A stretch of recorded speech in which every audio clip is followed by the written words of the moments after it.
All right, so are you ready to dive into this whole Deadpool and Wolverine thing? I mean, it's everywhere you look, right? And it's not just another run-of-the-mill superhero movie. So let's go a little deeper here, especially for those of you listening who want something beyond just like the basic facts, right? Well, for me, one of those striking things is how Deadpool and Wolverine has just crushed it at the box office. Seriously. A massive $1.3 billion globally, Oh, I believe it. which is wild, even for a genre like superhero movies that are usually pretty much guaranteed to do well anyway. It's insane. Like, are we even surprised? But honestly, it's kind of refreshing, Yeah. because it injects some life back into these superhero movies, especially with how some of the recent releases have gone. Even the Marvels had a hard time finding its footing.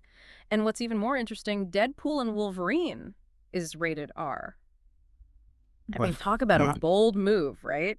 Especially for the MCU. Yeah, it's a big deal. First R-rated film in the MCU.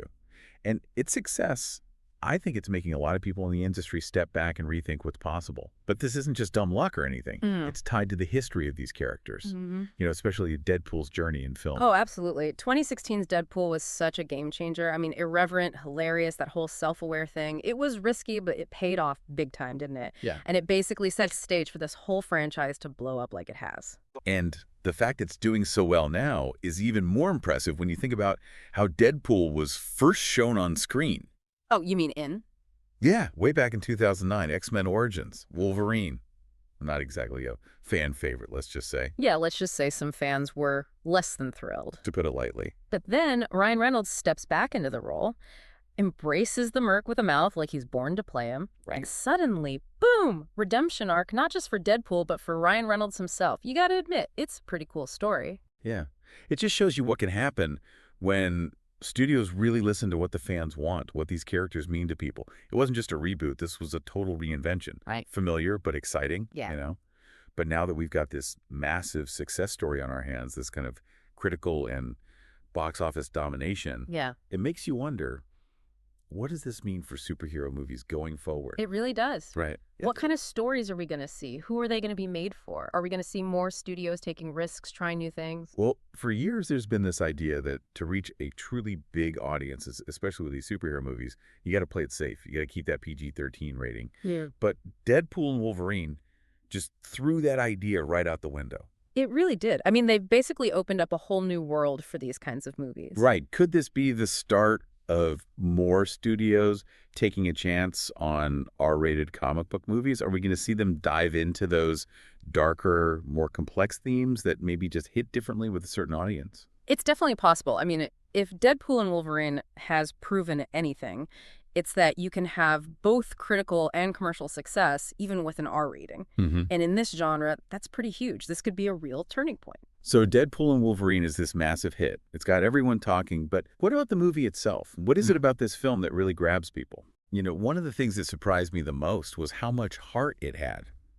Like, yeah, it's got all the action and the humor you'd expect, but underneath all that, Deadpool and Wolverine is really about redemption, second chances, and that kind of messy back and forth you get with relationships, even if you're both, superheroes. Which is interesting because at first glance, these two are like total opposites. Right. Deadpool's all over the place, cracking jokes, and Wolverine's, well, he's Wolverine, brooding and intense.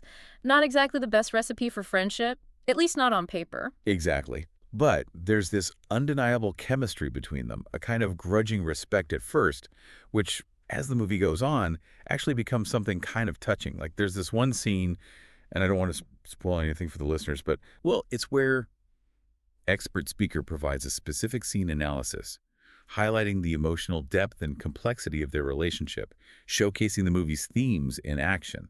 And it's these moments, these little glimpses of vulnerability that take the film beyond just being a typical action movie. And the action is phenomenal. I mean, wow, some of those scenes. Oh, yeah, the action is incredible. But it never feels out of place or like they're just trying to cram as much in as possible. Yeah. It always serves the story. And because you're so invested in these characters by that point, it actually means something when things get intense. Oh, totally agree. You're on the edge of your seat the whole time. Now, for those of us who might not be X-Men experts, where exactly does this film fit into this whole massive timeline? That's important because Deadpool and Wolverine isn't just some standalone thing. It fits into a much bigger story. Knowing the order of everything really adds to the experience, I think. For sure. But it can get confusing. Prequels, sequels, spin-offs, where do you even begin? Right. Well, chronologically, it all starts with X-Men, First Class, back in the 60s. Then you jump forward to X-Men, Days of Future Past. Yeah. And that's where things get a little crazy with the whole time travel aspect. I bet. It's a trip. And then after that, you've got X-Men Origins, Wolverine, which, Yeah. well, we've talked about Deadpool's first appearance. This is that movie. Right. But hey, it does give you some of Wolverine's backstory, even if it's not perfect. Okay, so after we've sat through Wolverine's origin story, what's next? Well, then you've got X-Men, Apocalypse, and X-Men, Dark Phoenix. These two continue the story that was set up in First Class and Days of Future Past. Right, okay. Starting to see how it all fits together, what comes after that. We gotta be getting close to Deadpool and Wolverine, right? Not quite. We got to go way back to the beginning, the year 2000, the original X-Men film, then Yeah. X2 X-Men United, and X-Men The Last Stand. The classics, those were my jam back in the day. Exactly.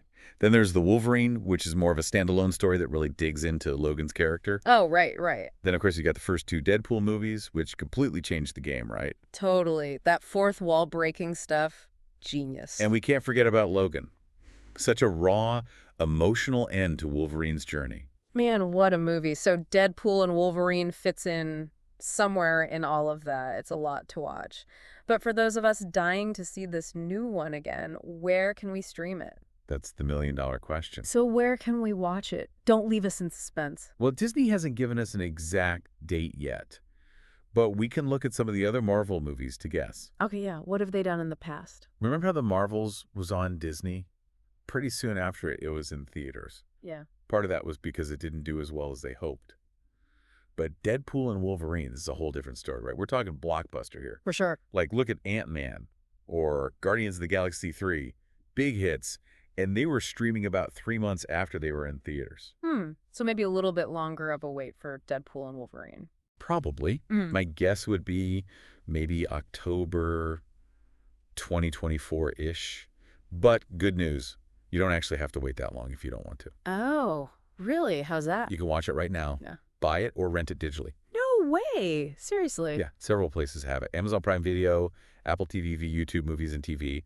Google Play even has it. Oh, and Fandango at home. So if you need your Deadpool and Wolverine fix right now, you've got options. Pretty much. Digital purchase, that's like $29.99. Or you can rent it for about $24.99. 48 hours, though, so Yeah. got to watch it quick. Good to know. Oh, and for those folks who like the physical copies, 4K, Blu-ray, DVD, that's coming out October 22nd. Ooh, nice. Movie night, anyone? But seriously, it's kind of wild how big this movie has gotten. Everybody's talking about It it. proves what a good story, great characters, and yeah, some good action and humor. What that can do. People love it. And let's not forget what this could mean for other movies like it. Maybe Deadpool and Wolverine is leading the charge, right? Making way for more R-rated comic book movies, changing how those stories are told. It's exciting. Definitely an interesting time to be a fan, that's for sure. Well, that about wraps up our Deadpool and Wolverine deep dive. Hope you all enjoyed it. Maybe even got you thinking a little differently about these kinds of movies. There's always more to discover, right? Go back and watch those other X-Men movies, read the comics, just think about what really resonated with you. Exactly. Maybe even do your own deep dive on a movie or series or something. Until next time, happy watching, everybody.